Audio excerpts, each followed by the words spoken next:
We always hear about the great achievers like Ben Franklin with the light bulb, the Wright brothers with flight, and Einstein with the theory of relativity.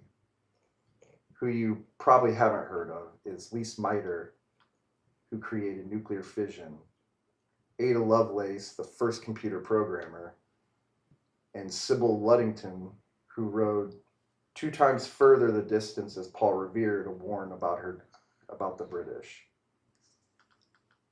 Men constantly overshadowed women in the history books, and it was no different for Gertie Cori. Gertie Cori was the first woman to win a Nobel Prize in physiology and medicine in 1947.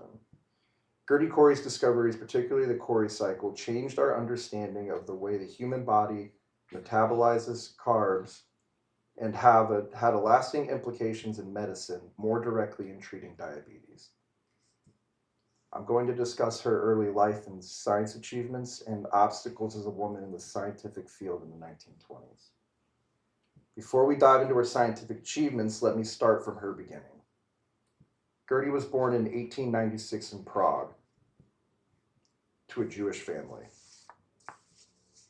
According to the Science History Institute, her uncle was a professor and encouraged her to get into medicine, and she pursued it despite her limited educational opportunities for being a woman.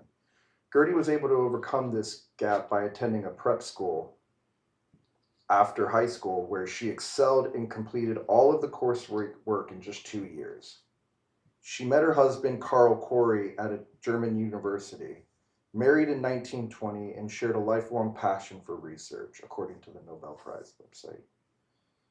They moved to America for better opportunities and to escape the rising anti-Semitism in Europe, according to the National Library of Medicine. The United States offered more professional growth and better scientific research, which the Coris found very appealing. Carl got a job secured at the State Institute for the study of malignant disease in Buffalo, New York, according to Science History Institute. Congratulations to Carl for securing a job so quickly. Do you think Gertie had it so easy, even though she was just as qualified, if not more? You're right, it wasn't easy, and she did not find a job. This was just one more barrier that she had to face, among many others. Women in general in the 1920s were not taken very serious, let alone in the scientific field. Despite her equal contributions, Gertie often faced discrimination. According to the Science History of Institute, Cornell and Toronto offered Carl positions, but not Gertie due to her gender. Gertie was often isolated in the scientific community. Despite her outstanding research accomplishments, she was not given equal credit on, or even struggled to publish independent research under her name alone. Even after she was diagnosed with myelosclerosis, she continued to make contributions up until her passing in 1957, according to the Britannica.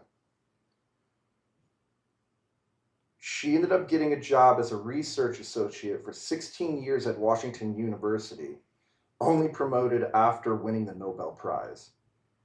Despite these challenges, persistence paid off, becoming a role model for women everywhere in the science community. It is responsible for what is known as the Cori cycle. The Cori cycle is a research that awarded her the Nobel Prize in physiology and medicine. But what is it? The Cori cycle explains how glycogen is broken down into glucose in muscles and then resynthesized in the liver. This breakthrough provided insights into energy produced in the body and had significant implications for treating metabolic disorders such as diabetes, according to the Britannica. The 1947 Nobel Prize recognized their discovery, and Gertie's work revolutionized our understanding of carbohydrate metabolism, according to Curious. Other research that she is responsible for is her work on lactic acid in the muscles.